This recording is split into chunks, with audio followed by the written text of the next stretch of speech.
कविता uproot Ezra pound. कवि का परिचय। Ezra pound. एजरा पाउंड 20वीं शताब्दी के प्रारंभिक आधुनिकतावादी आंदोलन के प्रमुख कवियों में से एक थे। उनका जन्म 30 अक्टूबर 1885 को अमेरिका में हुआ था, लेकिन उन्होंने अपने अधिकांश जीवन यूरोप में बिताया। उनकी कविता प्रयोगात्मक तकनीकों और नवीन संरचनाओं के लिए जानी जाती है। वे इमाजिस्ट आंदोलन के प्रमुख प्रवर्तकों में से थे, जिसने काव्य में स्पष्ट, संक्षिप्त और प्रत्यक्ष छवियों इमेजेस पर जोर दिया। कविता का परिचय। एपरूट लैटिन में वह प्रकट हुआ। एजरा पाउंड की इमेजिस्टिक कविता है, जिसमें एक स्त्री की दिव्य और अलौकिक सुंदरता का वर्णन किया गया है। यह कविता प्रेम, सौंदर्य और प्रकृति के प्रतीकों से भरी हुई है। इसमें एक ऐसी छवि प्रस्तुत की गई है जिसमें कवि स्त्री को प्राकृतिक सौंदर्य के साथ जोड़ता है, जिससे उसकी छवि और अधिक मोहक और दैवीय प्रतीत होती है। व्याख्या। प्रथम स्तोत्र का संक्षिप्त सारांश। कविता के पहले भाग में कविस्त्री की सुंदरता की तुलना सूर्य की चमक और फूलों की ताजगी से करता है। उसकी उपस्थिति इतनी अद्भुत है कि वह प्राकृतिक याद में घुल मिल जाती है। कवि उसे किसी दिव्य अप्सरा या स्वर्गीय अस्तित्व के रूप में देखता है। पंक्ति दर पंक्ति व्याख्या। Golden rose the house in the portal I saw thee a marvel carven in subtle stuff a portent। स्वर्णिम रोज द हाउस। यहाँ स्वर्णिम शब्द का प्रयोग किसी महलया भवन को दिव्य आभा से प्रकाशित दिखाने के लिए किया गया है। यह स्वर्णिम मरंगुस स्त्री की दिव्यता और भव्यता का प्रतीक है। In the portal I saw the. कवि प्रवेश द्वार पोर्टल पर उस स्त्री को देखता है। यह प्रवेश द्वार वास्तविक भी हो सकता है और प्रतीकात्मक भी, जहां कवि किसी अद्भुत दृश्य के साक्षात्कार की ओर संकेत कर रहा है। अ मार्वल कार्वन इन सटल स्टफ अ पोर्टेंट। कवि स्त्री को एक मार्वल यानी अद्भुत कृति कहता है, जो बहुत सूक्ष्म और उत्कृष्ट सामग्रियों से बनी हुई लगती है। पोर्टेंट का अर्थ होता है कोई संकेत या भविष्यवाणी।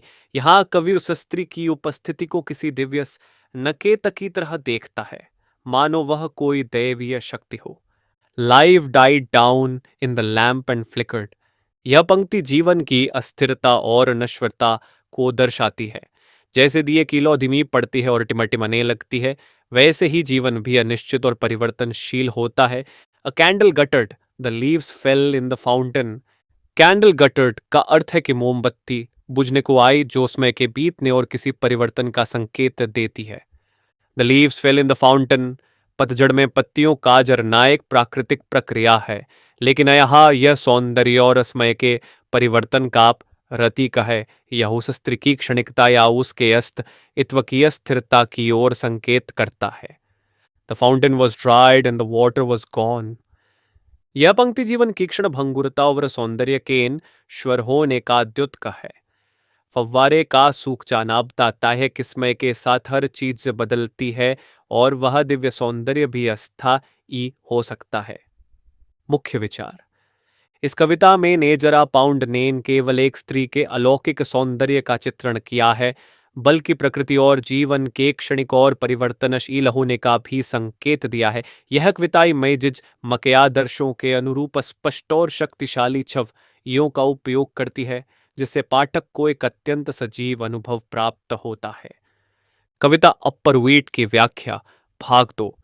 हमने अब तक कविता के शुरुआती अंश को समझा, जिसमें एक विनयक स्त्री की दिव्य और अलौकिक उपस्थिति का वर्णन किया।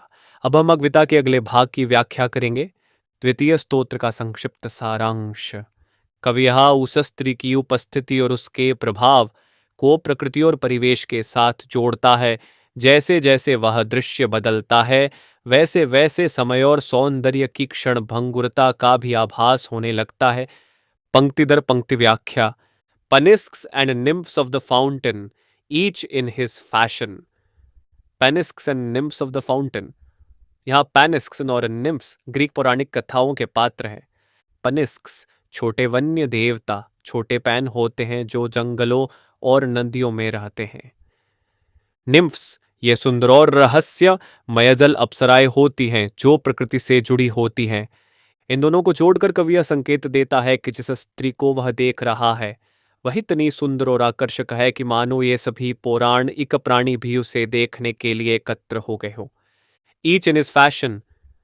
इसका अर्थ है कि यस भी अपने अपने तरीके से प्रतिक्रिया दे रहे हैं, जिससे यह दृश्य और अधिक रहस्यमय और जादुई बन जाता है। स्ट्रो फॉर हर फेवर। इस पंक्ति में बताया गया है कि ये सभी पौराणिक प्राणी उस स्त्री की कृपा पाने के लिए प्रयास कर रहे हैं। यह संकेत देता है कि उसकी सुंदरता इतनी मोहक है कि स्वर्गीय और पारलौकिक शक्तियां भी उसे देखने के लिए लालायित है। A mist of blue and green, grey eyes, malachite hair. एक mist of blue and green, यहाँ रंगों का विशेष उल्लेख किया गया है। नीला और हरा धुआं का अर्थ है एक रहस्यमय स्वप्निल और जादुई वातावरण। यह समुद्र, आकाश और जंगल की छवियों को जोड़ता है, जो उस स्त्री की दिव्यता को और गहराई प्रदान करता है। ग्रे आइज, मैलाकाइट हेयर, खीर। ग्रे आइज यानी धुंधले हल्के बुरे रंग की आंखें, जो गहरी और रहस्यमय प्रतीत होती है। मालाकाइट हेयर, मालाकाइट एक हरे रंग का कीमती पत्थर होता है, जो चमकदार और विशिष्ट होता है। यहाँ मलाचाइट हेयर का प्रयोग यह दर्शाने के लिए किया गया है कि उस स्त्री के बाल घने, लहराते और रहस्यमय ढंग से आकर्षक है। An infinite subtlety, lightly poised on the water, a flower for the eye to seize. An infinite subtlety, यहाँ उस स्त्री की छवि की कोमलता, उसकी अपार सुंदरता और गूढ़ाकर्षण को दर्शाया गया है। Lightly poised on the water, वह स्त्री इतनी हल्की और स्वप्निल प्रतीत होती है कि मानो वह पानी पर तैर रही हो। यह दर्शाता है कि वह कोई साधारण मनुष्य नहीं, बल्कि कोई दैवी अथवा परिलोक की आत्मा है। A flower for the eye to sees, यहाँ स्त्री को एक फूल के रूप में प्रस्तुत किया गया है, जिसे आंखें पकड़ लेना चाहती हैं। यह उस स्त्री की क्षणभंगुर सुंदरता और अमनुष्य की उससे हमेशा देखने की लालसा को दर्शाता है। मुख्य विचार, भाग 2। इस भाग में पाउंड ने प्राकृतिक और पौराणिक तत्व ओम का उपयोग करके उस स्त्री की असाधारण सुंदरता को दर्शाया है। उन्होंने उसकी छवि को किसी जादुई दृश्य की तरह प्रस्तुत किया है, जिसमें देवता और जल अप्सराएं भी मोहित हो जाते हैं। इस भाग का सबसे प्रमुख पहलू रंगों का विस्तृत योग और स्त्री की दिव्यता को पानी, फूल और धुंध के प्रतीकों से जोड़ना है। कविता अपरविट की व्याख्या, भाग 3। अब तक हमने देखा कि एज़रा पाउंड ने इस कविता में एक स्त्री की दिव्य सुंदरता को प्रकृति, पौराणिक तत्वों और रहस्यमय प्रतीकों से जोड़कर प्रस्तुत किया है। अब हम कविता के अगले भाग की विस्तृत व्याख्या करेंगे। तृतीय स्तोत्र का संक्षिप्त सारांश। इस अंश में स्त्री की सुंदरता को नश्वरता और परिवर्तनशीलता के साथ जोड़ता है। उसकी छवि एक लकेली अद्भुत रूप से उभरती है, लेकिन फिर वह लुप्त हो जाती है, जिससे यह संकेत मिलता है कि सौंदर्य और जीवन दोनों औंक्षण भंगुर है। पंक्ति दर पंक्ति व्याख्या। She vanished, the wet green light trembling, she vanished. ये एक महत्वपूर्ण वाक्य है, क्योंकि अब तक जिससे स्त्री की दिव्यता और सौंदर्य का वर्णन किया जा रहा था, वह अचानक लुप्त हो जाती है। यह क्षण भंगुरता का प्रतीक है। कविता के आरंभ में जो दिव्य उपस्थिति थी, अब वह गायब हो गई।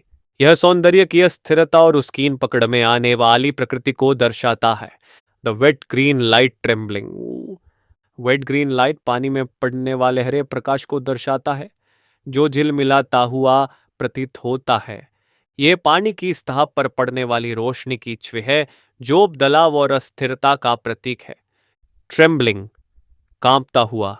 शब्द से यह स्पष्ट होता है कि दृश्य अब अस्थिर हो चुका है और वास्तविकता तथा स्वप्न के बीच की रेखा धुंधली हो गई है। Water rat with the golden shadows of the minnows. Water rat, यहाँ पानी पर बनने वाली किरणों की छवि प्रस्तुत की गई है, जो चमकती और फैलती हैं। With the golden shadows of the minnows. Minnows छोटी मछलियां होती हैं, जो झीलों और तालाबों में पाई जाती हैं। इनका पानी में हिलना डुलना और उनकी सुनहरी परछाइयां पानी की सतह पर चमकती हैं। यह दृश्य गतिशीलता और परिवर्तन का प्रतीक है, जिससे यह स्पष्ट होता है कि स्त्री का सौंदर्य भी पानी की सतह पर पड़ने वाली इन अस्थिर छायाओं की तरह अल्पकालिक था। And golden shadows of the minnows cast from the lilac shrub on the cool waved water, and golden shadows of the मिनोज।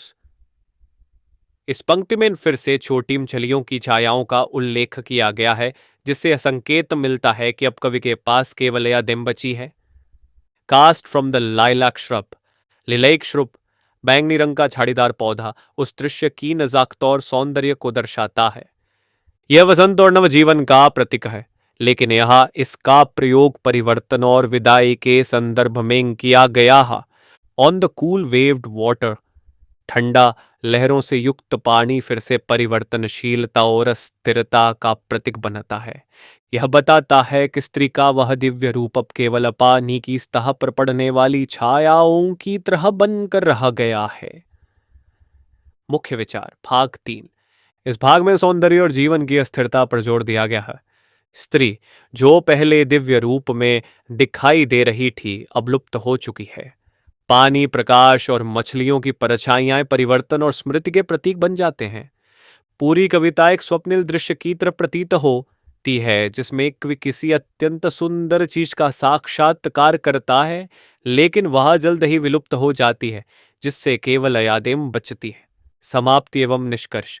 Upper wheat Ezra pound की एक उत्कृष्ट मैजेस्टिक कविता है, जिसमें उन्होंने अत्यंत शक्तिशाली और सजीव छवियों का उपयोग किया है।